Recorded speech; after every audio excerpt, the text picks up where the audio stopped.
Hello YouTubers, it's me, the J-Man63. Today we are doing a little discontinued diecast spotlight. This is probably going to take me a few parts to work on because 100% this time in terms of just the amount of subject matter they had and covered. So we're going to have to make this a few parts to cover all of my 100%. Because I do have a very extensive collection of 100%. So today we're focusing on racing. And of course, we'll be focusing on hot rods because I do have a good amount of the hot rod stuff. Of course, that's probably my subject I lean toward. We're going to start out with some of the racing stuff. We'll move on to my most valuable 100%. And we're going to cover a few of the other ones over here. So the first off here is they really did do some nice stuff, and it was the 2000s. Y2K was going on, the tech boom was happening, and these 100%s were really something in terms of how well they were done. Just very nice pieces. The only company that had done stuff like this prior was probably Kyosho, maybe. Kyosho or some other company, but these were kind of really the advent of the super premium models to come out, and I have a feeling that without a lot of these companies behind, we wouldn't have Mini GT today. I know a lot of people would say, well, Kyosho was kind of what started all that. This is kind of what started getting super premium models out, but you had things like Fuel Altereds, you had the Pure Hell, you had Winged Express. You even had some nice little descriptions on the back of the box. They did a really good job with a lot of these, man. And then one of my favorite, most valuable 2 cars I have is Funny Car Summer. This one just absolutely should speak for itself. Needs no introduction, just very, very cool. I do like these. I love these sets, man. They're some of my favorites to buy, and every time I see them, I know my buddy Stan wants some pictures for Wiki, so we're going to try to get him some of those today. So, big shout out to Rick Sanchez's Flask. He's always the first one to drop his comments. And I am thinking about opening up a membership tier. I might just have a low tier for like some emojis or something. I don't know about member exclusive videos, but if there's anything, I will let you guys know. Because we just got the door open to like different subscriber options to kind of build the channel. That's the way I don't have to build all those watch hours up. But anyway, they even branched into some 1/43rd scale, which are really cool. And these were pretty nicely done. The hoods, some of the hoods opened on them. These are pretty darn cool. The GTX Plymouth. Not really a lot of 1/43rd muscle cars, but still they made some cool stuff. You even had the Pony Wars sets based off of the Trans Am cars. Interestingly enough, I had the Samposian 1/18th. Yeah, look at how just super nicely done. Even the bases were done. I've seen a few of the bases of these. They were just some of the best series ever in terms of Hot Wheels. And not only that, they did a couple collaborations with some Shelby stuff. 35th anniversary of the Cobra. Very, very cool. Again, I do have a lot of stuff to cover in this series. And then while we're at it, how about we move on to possibly, the package is, a little rough, and unfortunately I did, kind of try to screw with the bottom. But this is my most valuable set, and the rubber bands I got to get off of here, but yeah, this is my most valuable set. And like I said, the box is still in pretty good shape, despite trying to go through the bottom screws back then. I don't know what the hell I was thinking. But I've owned this for a long while, and probably my more valuable set. And these even had mirrors and stuff, man. These were really, really nice. And this set's worth over $250 to $350 all day on eBay. Very valuable.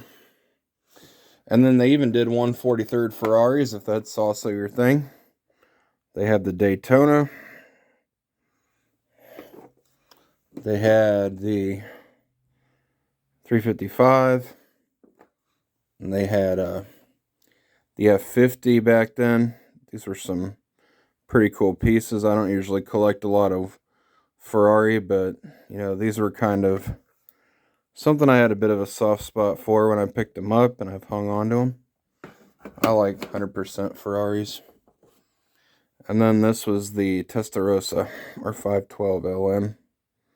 Even had mirrors. These were pretty nice for back in the day. I think the 143rds, if my camera will even focus, I think the 143rds have really stood the test of time in terms of just nice details and stuff. And then one of my favorite key sets, probably one of my favorites, I have this, the Jaguar factory set.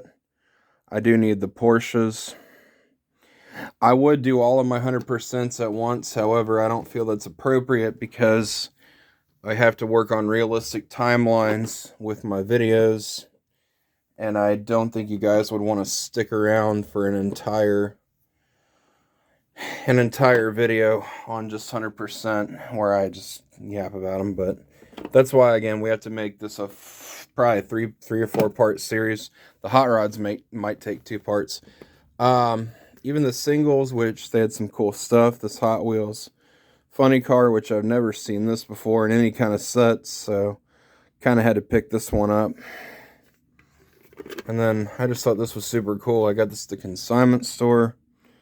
This little drag Camaro.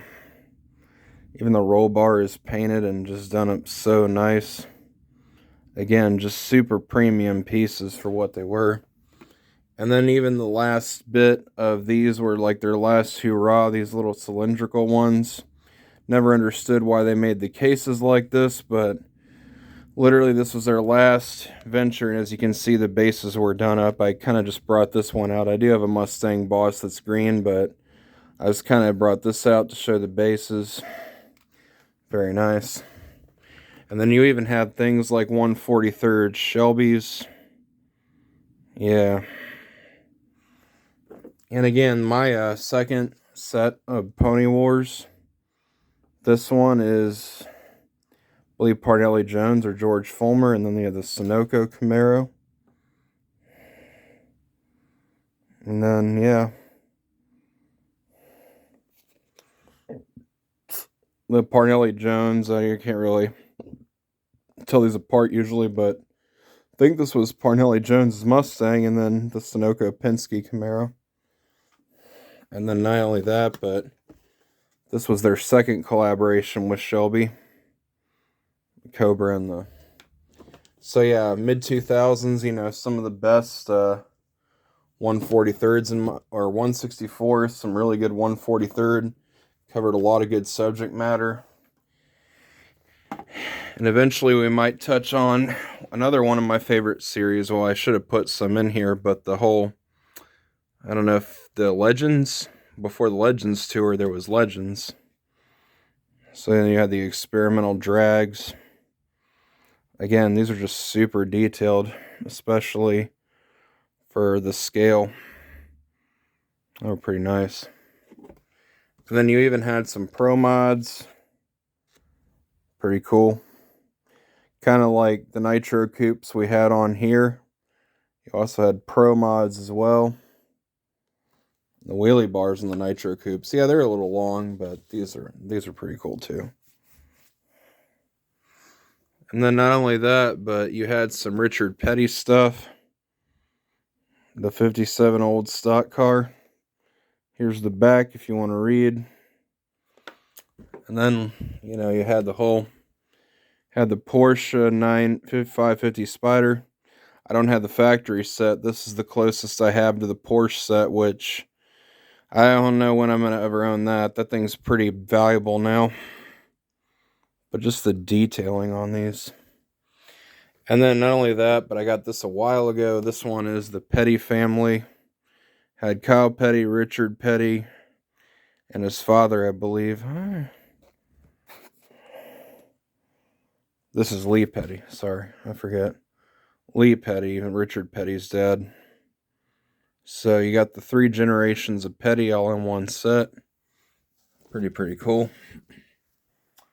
So yeah, and then there was that. And then my last 2 singles here. I like the Pro Mods, so I have this Pro Mod Vet with this Coca-Cola. Or, no, not Coca-Cola. It's the same dang writing, ain't it? This is pretty cool. And then also the trophy truck.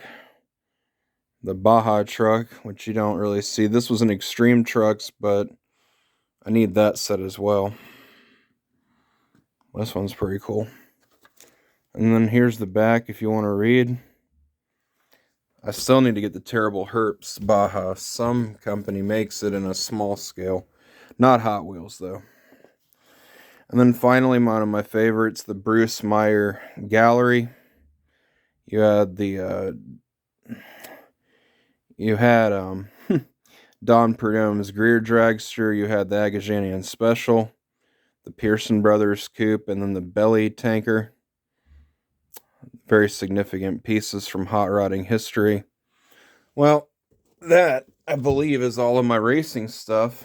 So, yeah, again, that's why we're going to have to make this in a couple parts, because right now we're already at 11 minutes and we've gone through every racing piece.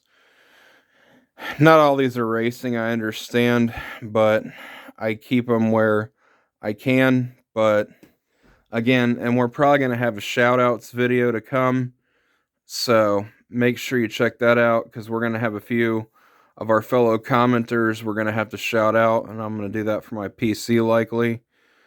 But that is everything in terms of my racing that I do have, and I hope you all enjoyed.